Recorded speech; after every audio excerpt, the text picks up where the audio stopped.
Okay, so the first one on this list is pattern illustration. Now, pattern illustration is a repetition of a specific visual element. Now, that element can be an object, it can be a color, it can be any design, and there are a number of types of patterns out there, such as floral, geometric, nature, abstract, animal, design, food, fruit, and there are also patterns related to culture or maybe tradition. So, yeah, I think every artist, no matter what type of artist you are, you should definitely try these types of illustration. Usually, such illustration, pattern illustration, are used in clothing industries a lot by fashion designers and fashion illustrators. But I think every artist should give this a try. Okay guys, so the next one is product illustration. Now product illustration can be anything. I mean, the product can be anything. It can be an object, it can be a website, it can be an application, it can be anything. There are a number of types of products out there. Beauty products, design products, skincare products, makeup products, poster, dairy, packaging, cleaning, food, film, music, makeup, and a number of them out there. Now, a product illustration can be a new invention of a new technology or something out of your crazy imagination, or it can be just adding some aesthetic or art to your existing product.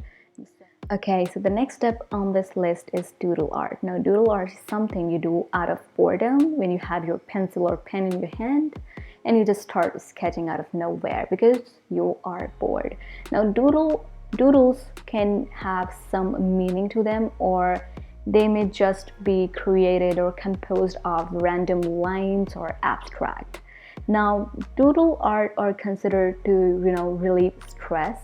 So I've seen a lot of people doodling all the time. I also do that. I also doodle a lot daily basis, and every time I do that, I just draw eyes. I love drawing eyes, lips, or stuff like that. I just love doing that. So yeah. Okay, so the next one is logo illustration. Now, logo illustration is basically when you design a logo for a brand or a company, keeping in mind what are the services they provide, or what products do they provide, and stuff like that. Now, there are a number of types of logo out there. There can be text logos, or there are illustrated logos. Now, the ones which are created by illustrators are a bit too detailed as compared to the text ones.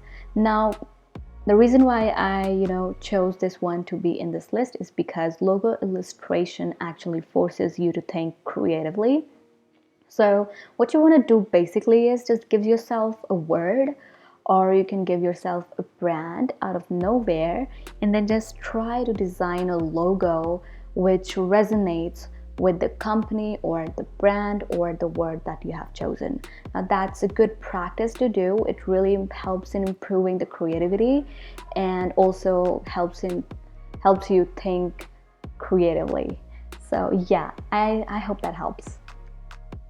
I have also done a lot of logo design or logo illustrations a couple of months ago, and sometimes I do it just to practice. So what I did was I just gave myself a few words and I decided to create something out of them that completely resonates with the word or the brand. Okay, so the last one on this list is one-line drawings. Now, one-line drawings are drawings made using single line. Now, I know that's quite understandable, but these are made to simplify complex artworks. And those complex artworks are simplified into these beautiful single-line design or illustration.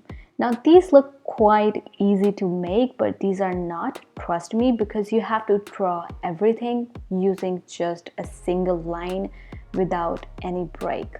Now, that is why I think this is a good practice to do for every artist out there, to think creatively, to think how you are going to use just a single line just to express what you have in your mind on your paper. So that's a good practice to do. That's a good art form which is quite popular these days, and that is the reason why I included this in my list. Now that is it for you guys. That is it for today's video. I really hope you guys found this video helpful, and also tell me down in the comment section below which art form you liked the most and which are the ones you are gonna try. And yeah, I really hope you guys enjoyed it, and if you did, please do not forget to give this video a big thumbs up, and also do not forget to subscribe to my channel. I post every Monday and Thursday, and I will see you guys the next time.